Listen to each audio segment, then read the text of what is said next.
جو صاحب استطاعت لوگ ہیں اللہ نے انہیں حکم دیا کہ جب عید الاضحیٰ کے دن آئیں تو قربانی پیش کر کے میری رضا کو حاصل کرنے کی کوشش کیا کرو۔ اللہ تعالیٰ نے قرآن پاک میں مختلف مقامات پر قربانی کا بھی ذکر فرمایا ہے، اور جگہ جگہ آپ علیہ الصلاۃ والسلام کو جہاں نماز کا حکم دیا وہاں کہیں ساتھ ساتھ قربانی کا بھی حکم فرمایا ہے۔ تو یہ بھی فرمایا کہ قربانی یہ خصوصاً رب ذوالجلال کی رضا حاصل کرنے کے لیے دی جائے گی۔ اس میں دنیا کا کوئی مفاد زیر نظر نہیں رکھا جائے گا۔ یہ نہیں ہو سکتا کہ میں قربانی اس لیے پیش کر رہا ہوں کہ اس سے گوشت زیادہ حاصل کر سکوں گا، یا اس لیے پیش کر رہا ہوں کہ لوگ مجھے دیکھ کے کہیں گے کہ دیکھو یار چودھری صاحب نے کتنی بڑی قربانی اللہ کی راہ میں پیش کی ہے۔ اگر دکھلاوا مقصود ہو گیا تو وہ قربانی پیش کی ہوئی بھی رب اپنی بارگاہ میں قبول نہیں کرے گا۔ تو اگر گوشت حاصل کرنا مقصود ہوا تو صرف گوشت کھا لینے تک محدود ہو جائے گا، تو اس سے بھی رب ذوالجلال کی رضا اس بندے کو حاصل نہیں ہو سکے گی۔ تو اللہ تعالیٰ نے قرآن پاک میں ارشاد فرمایا اِنَّا أَعْطَيْنَاكَ الْكَوْثَرَ فَصَلِّ لِرَبِّكَ وَانْحَرْ۔ اللہ تعالیٰ نے ارشاد فرمایا کہ اے پیارے محبوب، ہم نے آپ کو بے شمار خوبیاں عطا فرمائی ہے، اور آپ اپنے رب کے لیے نماز بھی ادا کریں اور قربانی بھی پیش کریں۔ یعنی سب سے پہلے رب ذوالجلال نے فرمایا کہ آپ کو بے شمار خوبیاں عطا فرمائی ہیں، آپ کے اتنے وصف ہیں کہ اگر کوئی گننا چاہے تو اس کی زندگی تو ختم ہو سکتی ہے، لیکن جو کچھ میں نے آپ کو عطا کیا ہے وہ کبھی ختم نہیں ہو سکتا۔ فرمایا اتنی خوبیاں آپ کو عطا فرمائی ہیں، اور اللہ نے فرمایا کہ اے پیارے محبوب علیہ الصلاۃ والسلام، آپ میری رضا حاصل کرنے کے لیے قربانی پیش کریں، آپ مجھے راضی کرنے کے لیے نماز ادا کریں۔ تو فرمایا آپ کا نماز ادا کرنا، قربانی کرنا میرے لیے ہونا چاہیے۔ تو فرمایا اس سے ہوگا کیا؟ فرمایا دنیا میں بھی برکتیں عطا فرماؤں گا، روز محشر کے دن بھی صلہ عطا فرماؤں گا۔ تو اس سے پتہ لگا کہ قربانی ہمیں اگر اللہ کی راہ میں دینی ہے تو صرف رب کی رضا حاصل کرنے کے لیے، نماز پڑھنی ہے رب کی رضا حاصل کرنے کے لیے، صدقہ اور زکوٰۃ دینی ہے رب ذوالجلال کی رضا حاصل کرنے کے لیے، امر بالمعروف والنہی عن المنکر کا حکم دینا ہے رب کی رضا حاصل کرنے کے لیے، روزوں کا اہتمام کرنا ہے وہ بھی رب ذوالجلال کی رضا حاصل کرنے کے لیے۔ تو فرمایا کہ جو کام بھی تم نے کرنا ہے اس میں نیت صرف یہی ہو کہ میں صرف اپنے رب کو راضی کرنے کے لیے یہ کام کر رہا ہوں، رب کی رضا کے لیے یہ کام کر رہا ہوں۔ رب نے اس آیت میں حکم تو آپ علیہ الصلاۃ والسلام کو دیا، لیکن مخاطب قیامت تک تمام امت کو فرمایا کہ تم نے نماز بھی ادا کرنی ہے تو میری رضا کے لیے، اور اگر قربانی کرنی ہے تو میری رضا کے لیے کرنی ہے۔ اور بعض مفسرین اکرام نے یہ بھی قول کیا، فرمایا کہ اس نماز سے مراد عید کی نماز ہے، یہ جو بڑی عید کی نماز ادا کی جاتی ہے۔ فرمایا رب نے حکم دیا کہ اے میرے پیارے محبوب، آپ نے عید کی نماز صرف میری رضا کے لیے ادا کرنی ہے،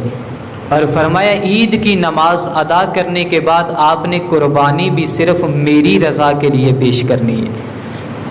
اور ایک اور مقام میں رب ذوالجلال نے ارشاد فرمایا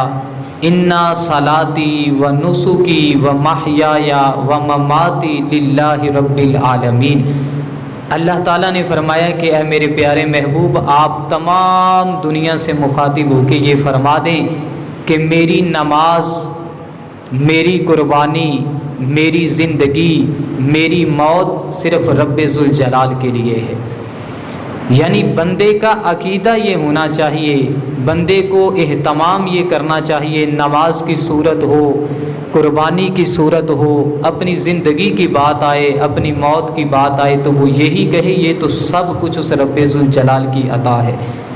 تو فرمایا کہ اگر رب نے عطا کر دیا، تمہیں صاحب استطاعت بنا دیا، تم قربانی پیش کرنے کے اہل ہو گئے، تو فرمایا اب اس میں ایک نیت کی ضرورت ہے، وہ نیت یہ ہے کہ میں صرف اس لیے پیش کر رہا ہوں کہ مجھے رب ذوالجلال کی رضا حاصل ہو جائے۔ اور اگر کوئی بندہ اس سے ہٹ کے کوئی اور سوچ لے کے چلے گا، اس کی زندگی کا مقصد کوئی اور ہو جائے گا، کہ جیسے میں نے پہلے عرض کیا تمہید میں کہ بھئی اس کا مقصد یہ ہے کہ میں دکھلاوے کے لیے قربانی دے رہا ہوں، اس کا مقصد یہ ہے کہ میں قربانی کا گوشت زیادہ حاصل کرنے کے لیے قربانی پیش کر رہا ہوں، تو قربانی کے جانور کو پکڑ کے بڑی غرور اور تکبرانہ انداز سے چلتا آ رہا ہے، تاکہ پورے محلے والوں کو پتہ لگ جائے کہ یار یہ اتنا بڑا جانور اللہ کی راہ میں دے رہا ہے۔ تو اگر نیت دکھلاوے کی ہو گئی، سورۃ حج میں ارشاد فرما دیا، فرمایا لن ینال اللہ لحومها ولا دماؤها، فرمایا کہ تمہارا ہرگز رب ذوالجلال نے فرمایا کہ تمہاری قربانیوں کے گوشت بھی رب کے پاس نہیں پہنچتے، تمہاری قربانیوں کے خون بھی رب کے پاس نہیں پہنچتے، رب کے پاس تو تمہاری صرف ایک چیز پہنچ رہی ہے جسے تقویٰ کہا جاتا ہے۔ خون بھی رب کے پاس نہیں جا رہے، قربانی کرتے ہو خود ہی گوشت کھا لیتے ہو، وہ بھی رب کے پاس نہیں جا رہا۔ تو فرمایا کہ تمہارا اگر رب کے پاس جا رہا ہے وہ تمہاری نیک دلی ہے، تمہاری نیت کا صاف ہونا ہے۔ اگر تو تمہاری نیت اچھی ہے، اگر تمہاری نیت صاف ہے، تو فرمایا پھر بیڑا پار ہو جائے گا، رب ذوالجلال تمہاری یہ قربانی کرنا اپنی بارگاہ میں قبول فرما لے گا۔ اور اس کے لیے ضروری نہیں کہ تم اونٹ ہی پیش کرو، اس کے لیے ضروری نہیں کہ تو کوئی بڑا سارا گائیں پیش کرے، اس کے لیے ضروری نہیں کہ تو بہت زیادہ تگڑا کوئی بکرا پیش کرے۔ فرمایا اگر جس بکرے کی عمر پوری ہو، اگرچہ وہ صحت سے ماڑا ہی کیوں نہ ہو، فرمایا خلوص تیرا خالص ہے، فرمایا رب یہ بھی تیری قربانی قبول فرما لے گا۔ تو پتہ لگا کہ یہاں پہ دکھلاوے والی قربانی اللہ کی بارگاہ میں قبول نہیں، گوشت کے مقصد کے لیے قربانی قبول نہیں کی جائے گی۔ قربانی تو وہی قبول ہوگی جو صرف خلوص سے اور سچے دل کے ساتھ پیش کی جائے گی، رب وہ قربانی اپنی بارگاہ میں قبول فرما لے گا۔ تو ہمیں اپنی نیت میں یہ خلوص پیدا کرنا ہے، کیونکہ دیکھو بندہ اتنے پیسے بھی لگائے، اتنی محنت بھی کرے، ایک بندے نے سال لگا کے ایک جانور کو پالا، اس کی خدمت کی، اس کے چارے کا اہتمام کیا، لیکن جب وقت آیا تو پھر دکھلاوا شامل حال ہو گیا، تو بتاؤ پھر اس قربانی کا کیا بنے گا؟ ایک دم سے کسی نے 1,00,000 روپیہ لگا کے قربانی تو خرید لی، لیکن اس کی نیت میں یہ آ گیا کہ بھئی یہ تو دکھلاوے کی نماز ہے، یہ دکھلاوے کی قربانی ہے، تو فرمایا اس قربانی کا کیا بنے گا؟ تو لہٰذا ہمیں اپنی نیتوں کو صاف کرتے ہوئے صرف یہی جب تکبیر کروائیں یا کریں تو نیت یہ ہو کہ اے میرے مولا صرف تیری رضا حاصل کرنے کے لیے، میں نے دکھلاوے کے لیے، میں یہ گواہی دیتا ہوں کہ میں نے یہ دکھلاوے کے لیے قربانی نہیں کی، میں نے گوشت کے لیے قربانی نہیں کی، اے میرے مولا صرف تیری رضا کے لیے یہ قربانی کر رہا ہوں، تو یقیناً رب ذوالجلال کی رضا پھر حاصل ہو جائے گی۔